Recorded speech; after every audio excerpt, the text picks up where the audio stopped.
You know, Len is a brilliant guy. Intellect off the scale. A heart about this big. But it's most important when you have a huge intellect, not just to have it, but how you put it to work, what you do with it. Now, Len has traditionally chosen to use his intellect to educate all of us about health problems. He's exposing industry, professional, and even government lies and corruptions and profit motives that allow a handful of medical products and practices to flourish that are not good for us. But today at this conference, Len is directing his intellect in the direction of a possible new bad guy. Now, I haven't read his new book yet, so I'm going to approach this new material with an open mind. Let's now explore DNA, Pirates of the Sacred Soul, with Dr. Len Horowitz. Thank you. So this work is based on, for many of you who have been following my work over the years, DNA, Pirates of the Sacred Spiral, is the slam dunk using hard-cold science that basically declares that we are spiritual beings long before physical. Before we physically manifest into a quantum field of consciousness as a bioholographic projection of divinity, essentially it's all coming down from the heavens virtually, from the master conductor, master composer of the universal orchestra that's virtually singing love songs to every species simultaneously, uplifting everything, including all organic matter, all life. And so, as an introduction to this presentation, as a mess-up, if you think that we are cool and hot and have great egos and are just producing wonderful things on this planet as a great tribute to who we are as human beings, you know, compared to the great creator, we are nothing. So this presentation, you will learn that there has been obviously nefarious tinkering with human genetics and virtually every other technology on the planet. And it befits a massive alien conspiracy. The word alien I placed in quotes here. We'll talk a little bit about why. Scientific advances in electrogenetics explains humanity's fundamental spirituality, the source of life's physical manifestation in a quantum field, as I've just mentioned. Controlling genetic biodynamics assures mass population control, the fundamental bottom line of what's going on, and places earthly evolution and its species selection in the hands of obviously cruel and inhuman, arguably alien leaders. The purpose of this presentation is to free humanity from those inhumans. For they are much like the wizard in The Wizard of Oz. If you pull back their curtains of mass deception, mass-mediated deception, and expose them with the truth, then they lose their fear-inducing power, their corrupt control, ultimately freeing us, you and I, our loved ones, families, communities, extended families, freeing us to live our lives fully, not simply as humans, the dumbed-down slaves, but as superhumans.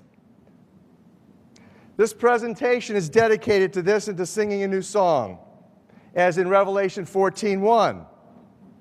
It is dedicated to the rapidly increasing masses of people who feel something extraordinary is taking place spiritually within us, within our hearts, within our friends and family. Synchronicities of experiences, knowing that we're surfing the wave, the great ocean wave of divinity. Miracles are happening in our lives. This is the purpose of this presentation. It's dedicated to singing this new song. The love, vibration, harmony to facilitate the great paradigm shift. Now, as introduction, let's go into Webster's dictionary just so that we can define some of the terms.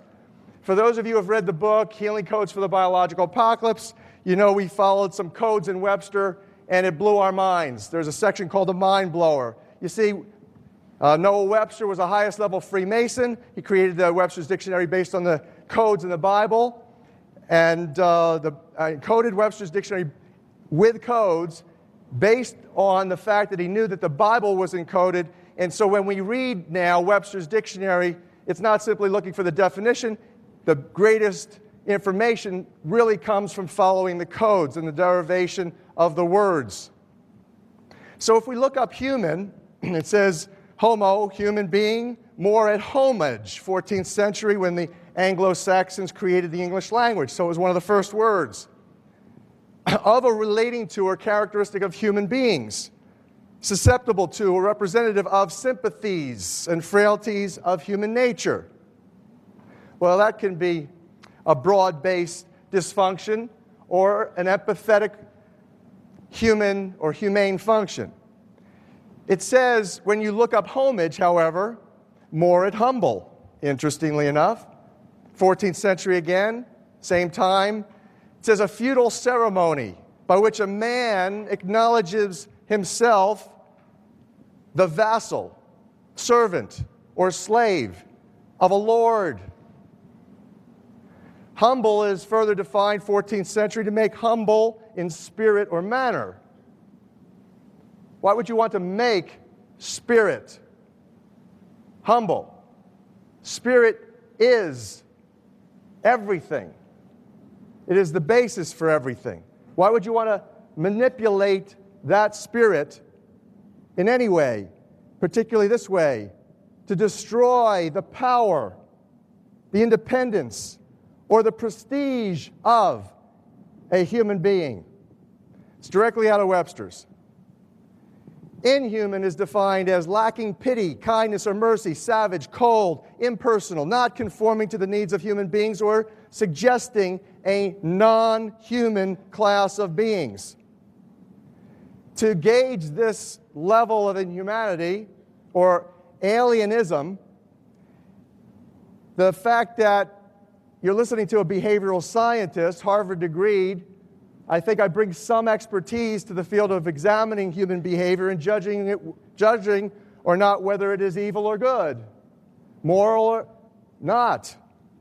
Evil is defined in Webster's as morally reprehensible, sinful, wicked, arising from actual or imputed bad character or conduct, an inferior, causing discomfort or repulsion, offensive, causing harm, a cosmic evil force, something that brings sorrow, distress, and calamity, versus good, bountiful, fertile, true, deserving of respect, honorable, virtuous, right, commendable, kind, benevolent, loyal, something conforming to moral order of the universe.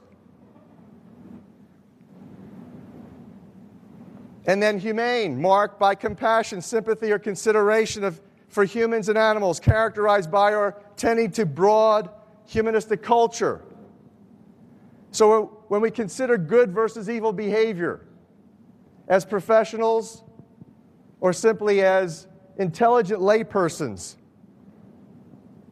by what means can we measure good versus evil? Well, the Bible tells us we can know them by the fruits or the fruit of their labor. So what is the fruit of the labor of the military, medical, petrochemical, pharmaceutical cartel? The global genocidalists. Genocide, defined in Webster as the mass killing of people for economic, political, and or ideological reasons, simply because they feel that populations are easier to control if there's less people. Environmental destruction and degradation, cultural degradation, psychosocial control through fear, economic worship and slavery, pharmaceutical dependence and toxicity, national plunder,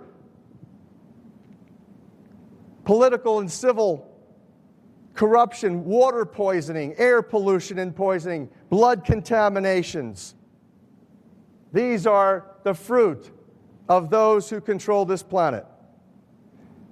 If you look at the North Americans, the